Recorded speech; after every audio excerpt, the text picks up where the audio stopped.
Hyderabad's #1 real estate company, Sri Siddhivanayaka Property Developers. ఇప్పుడు మీ తర్వాత ఇండస్ట్రీకి వచ్చింది పెద్ద పాప అంతేనా? తర్వాత అంతే చైల్డ్ ఆర్టిస్ట్ గానే ఇద్దరు చైల్డ్ ఆర్టిస్టే చేశారు పాపలు ఇద్దరు అంతే.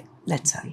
కాకపోతే జేఎంలో తన క్యారెక్టర్ కొంచెం రికగ్నైజ్డ్ క్యారెక్టర్ కాబట్టి నంది అవార్డు కూడా వచ్చింది. అవును, నంది ఇక్కడే ఉంది అనుకుంటా. ఉన్నాయి నందులు ఉన్నాయి, అదిగో నందులు ఉన్నాయి, 2-3 నందులు ఉన్నాయి. కానీ చాలా న్యాచురల్ గా యాక్ట్ చేశారండి. ఆ పాపకి ఏమైనా ట్రైనింగ్ ఇప్పించారా? ఏం లేదండి, ఏం లేదు. తను బహుశా తమిళ్లో కూడా ఇదే క్యారెక్టర్, ఇదే సినిమా తమిళ్ చేసినప్పుడు తను ఎగ్జామ్స్ లేకపోతే ఇంకేదో మూవీకి డేట్స్ ఇచ్చింది. అటు వెళ్ళాలి, అటు వెళ్ళుంటే మాత్రం బహుశా హీరోయిన్ అయిపోయి ఉండేదేమో. బికాజ్ తమిళ్ వాళ్ళు బాగా ఎలాంటి ట్రెడిషనల్గా చేసి న్యాచురల్గా చేసే వాళ్ళని అసలు వదలరండి, అది గుర్తుపెట్టుకొని. బట్ తర్వాత హీరోయిన్గా చాలా ఆపర్చునిటీస్ వచ్చినాయి పాపకి. తను బాగా చదువుతుంది. సో ఇంజనీరింగ్ శ్రీనిధిలో ఉంది. ఒకసారి బయటకు వస్తే ఇంక లోపలికి వెళ్ళటానికి ఉండదు. మన రవిబాబు కూడా చలపతిరావు గారు అబ్బాయి. నేను యుఎస్లో ఉంటే కూడా మరీ అడిగి ఒక్కసారి రండి నచ్చావులే సినిమాకి, ఒక్కసారి స్టోరీ వినండి. నేను ఆల్రెడీ ఆయన సినిమా చేస్తున్నాను అంతకుముందు. తరుణ్ సినిమా చేస్తున్నాను. నచ్చావులో ఫస్ట్ హీరోయిన్ గా అడిగారు. చాలా రిక్వెస్ట్ చేసి ఒక్కసారి స్టోరీ వినండి, సూపర్గా క్లిక్ అవుతుంది. తనకన్నా అది చేస్తుంటే కంటిన్యూ అయిపోయేది పాప హీరోయిన్గా. ఎందుకంటే ఆ టైంలో మంచి ఆపర్చునిటీస్ ఉన్నాయి బాగా. బట్ ఇది కూడా ఉంటుంది కదా, వద్దనుకున్నాం మేము. బాగా చదువుతుంది, ఎందుకు బయటకు తీసుకురావటం అని. కానీ ఇప్పటికి జైన్ సినిమాలో గుర్తుండిపోయే క్యారెక్టర్స్ సదాది సదా చెల్లెలది. అవును, చిన్న పాపకి ఇంట్రెస్ట్ బాగా.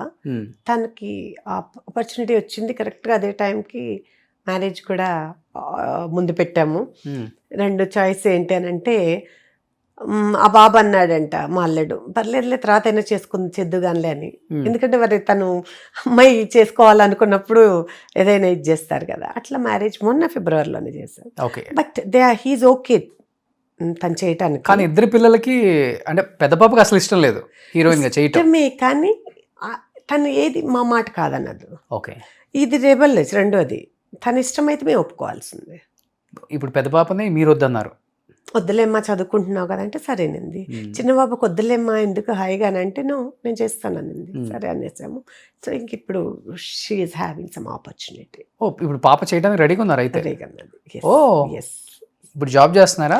లేదు, తన బిజినెస్, తను మంచి యానిమేషన్ చేస్తుంది లండన్లో. She is very talented. మంచి ఇవి కూడా వేస్తుంది. తన పిక్చర్స్ పైన ఉన్నట్లున్నాయి వేసినవి. చార్కోల్తో మిమ్మల్ని అలానే దింపేస్తుంది యాస్టీస్ పేపర్ మీద. ఓకే. కానీ she is very good artist in that way also. టైంలో మీరు చూస్తే వాళ్ళ తర్వాత వాళ్ళ పిల్లల వాళ్ళ జనరేషన్స్ని ఇండస్ట్రీకి వద్దు, దూరంగా ఉండండి, ఇది మాతోనే అంతమైపోవాలి, ఇక్కడ చాలా ఉంటాయి, ఈ ఫేము, నేము, మనీ ఇవన్నీ ఓకే, ఇంతకు మించి దారుణాలు చాలా ఉంటాయి, మనకొద్దని వద్దన్న వాళ్ళు చాలామంది ఉన్నారు. మీరు చూడండి, పాత మన శోభన్ బాబు గారి పిల్లలు కానీ ఎవరు రాలేదు. మీరు చూసుకుంటే ఒకసారి జగ్గయ్య గారి పిల్లలు కానీ, కాంతారావు, ఎవరు రాలేదు. హీరోయిన్స్ పిల్లలు కూడా రానివ్వలేదు. అంజలిదేవి గారు, వాణిశ్రీ గారు, ఆ జనరేషనే రోషన్, ఆ జనరేషనే. బికాస్ అప్పుడున్న సిచ్యుయేషన్స్ వేరుగుండేది. అందులోకి వస్తే ఇండస్ట్రీలోకి మంచి అప్పటికన్నా చెప్తాను అప్పుడే బాగుండే కొంత గొప్ప. ఇప్పుడు అసలు బాగాలేదు కదా. అట్లా కాదు, అక్కడ మైండ్ సెట్ మారిపోయింది రోషన్. అప్పుడు ఏంటంటే ఇండస్ట్రీలోకి చాలా మంది డ్రామాలు చేసేవాళ్ళు కదా, లేడీ ఆర్టిస్టులు కూడా ఉండేవాళ్ళు. కానీ స్క్రీన్ మీద కనగానే ఒక రకమైన చెడు అభిప్రాయం ఉంది. మంచి సంబంధాలు, పెళ్ళిళ్ళు అవ్వవు పిల్లలకి, ఆడపిల్లలకి. చేసుకున్న వాళ్ళు ఇప్పుడు శ్రీదేవి గారు లాంటి వాళ్ళు వీళ్ళందరూ కూడా చేసుకుంది సెకండ్ మ్యారేజెస్ చేసుకున్నారు. ఇవన్నీ మైండ్లో ఉండేది, అందుకే వాళ్ళు ఎవరు రానివ్వాల. బట్ ఇప్పుడు చూడండి, హీరోస్ పిల్లలందరూ ఆడపిల్లలతో సహా వస్తున్నారు ఇండస్ట్రీలోకి.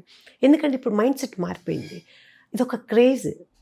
వస్తే ఇంకా బాగుంటుంది అనే ఆలోచనలో ఉన్నారు. మా టాలెంట్, మా ఫేమ్, మా నేమ్ మాతో ఆగిపోకూడదని కోరుకుంటున్నారు. ఇప్పుడు కంటిన్యూ అవ్వాలని కోరుకుంటున్నారు. I'm not talking about me, నా గురించి అనట్లేదు. ప్లస్ పిల్లలు కూడా అప్పట్లో చెప్తే వినేవాళ్ళు, ఇప్పుడు వినట్లేదు. వాళ్ళకి ఇష్టమైనవి చేస్తారు వాళ్ళు. సో అట్లా ఈ జనరేషన్ నేను ఇది చేయాలనుకుంటున్నా, నేను ఇదే చేస్తాను, మీకు ఇష్టమైతే యాక్సెప్ట్ చేయండి, లేదంటే I will do it my own, నేను చేసేస్తాను అనే సిచ్యుయేషన్ ఇప్పుడు జనరేషన్లో ఉంది. ఓకే. కాబట్టి మీరు ఇంకా you cannot say no. Plus ఇప్పుడు చేసినా కూడా తప్పుగా ఎవరు ఫీల్ అవ్వట్లేదు. They are okay everything, because if they don't do also, వాళ్ళు చేయకపోయినా కూడా రోషన్, మూవీసే చేయకపోయినా కూడా బయట ఇప్పుడు జనరేషన్ అంతా వాళ్ళ లైఫ్ స్టైల్స్ ఎలా ఉన్నాయి మీరు అనుకునేటట్లు ఓన్లీ యాక్టింగ్, కష్టాలు, బాధలు కాదు, ఇంకా చాలా ఉంటాయి అనుకునేవన్నీ ఇప్పుడు ఈ ఇండస్ట్రీలో లేని వాళ్ళందరికీ కూడా చాలా బాగా ఉంటున్నాయి. దట్స్ డిఫరెంట్ అయిపోయింది, ఇప్పుడు జనరేషనే డిఫరెంట్ అంతే. కానీ ఇప్పుడు మీ బ్లడ్ యాక్సెప్ట్ చేయలేదు చిన్న రొమాంటిక్ సీన్ చేయడానికి, ఒక పొలిటికల్ రౌడీలో చిన్న పైట్ జారే సీనే. మరి అలాంటిది రేపు మీ పాపని యాక్సెప్ట్ చేయగలరా? మీ మైండ్ తీసుకోగలదా? చేయగలదు. ఎందుకంటే నేను పద్ధతులు, పరిస్థితుల ప్రకారం మారే వ్యక్తిని ఇప్పుడు ప్రెసెంట్కి. అప్పుడు నా వరకు తీసుకుంటే ఐఎమ్ నాట్ రెడీ. ఇప్పుడు కూడా ఐఎమ్ నాట్ రెడీ. మీకు మైండ్ లో ఉంటుంది కదా, కుటుంబం, ఫ్యామిలీ, పిల్లలు, భవిష్యత్తు ఉంది కాదు. ఇప్పుడు ఇలాంటి క్యారెక్టర్స్ చేస్తే చిన్నగా చూస్తుంది సమాజం, డెఫినెట్ గా ఉంటుంది. సమాజం ఏమీ అలా చూడట్లేదు ఇప్పుడు. అప్పుడు నేను అప్పుడు కాబట్టి నేను చేయలే, నాకు ఇష్టం లేదు. నేను ఇది నా ఇష్టం, నాకు సంబంధించి. నా పిల్లల గురించి నేను అనకూడదు. నా పిల్లల గురించి నేను మీరు ఇలానే ఉండాలి, అలానే చేయాలని కమాండ్, డిమాండ్ చేస్తే వినే జనరేషన్ కాదు ఇప్పుడు. So it's their wish. కాకపోతే చెప్తాము మంచి చెడు, జాగ్రత్త, ఇలా ఉండండి అమ్మా, అలా చేయండి అమ్మా, ఇలా చేస్తే బాగుంటుందని నాకున్న ఎక్స్పీరియన్స్ నేను అడ్వైస్ చేసి నేను కొంచెం జాగ్రత్తగా తను గైడ్ చేస్తాను. Okay, that is my mindset now. మీ వారికి కూడా ఓకే? తను కూడా నాలాగే యాక్సెప్ట్ చేయాలి, ఎందుకంటే బిడ్డల కోసం, వాళ్ళ ఇష్టాల కోసం. ఇప్పుడు మీరు బలవంతంగా యాక్సెప్ట్ చేస్తున్నారు అయితే? అఫ్ కోర్స్, నాకెప్పుడూ లేదు కదా ఇంట్రెస్ట్, మా వారికి కూడా ఎప్పుడూ లేదు. కాదు, వాళ్ళకి ఇష్టం ఉందనుకోండి, మరి మనం మా ఇష్టాన్ని వాళ్ళ మీద ఎలా రుద్దమంటారు చెప్పండి? Okay, no. ఇప్పుడు పరిస్థితుల ప్రకారం, ఇప్పుడు సైకలాజికల్ ఇవన్నీ తీసుకుంటే నో, అలా మనం ఫోర్స్ చేసే పరిస్థితి లేదు.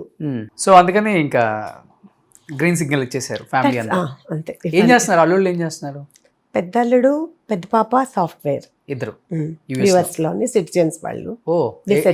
ఉంటారు? టెన్నెసీ స్టేట్, నాష్విల్ లో ఉంటారు. ఓకే. సో చిన్నల్లుడు మొన్ననే మ్యారేజ్ అయింది పాపకి, నాయుడు గారి కుండ బిర్యానీ.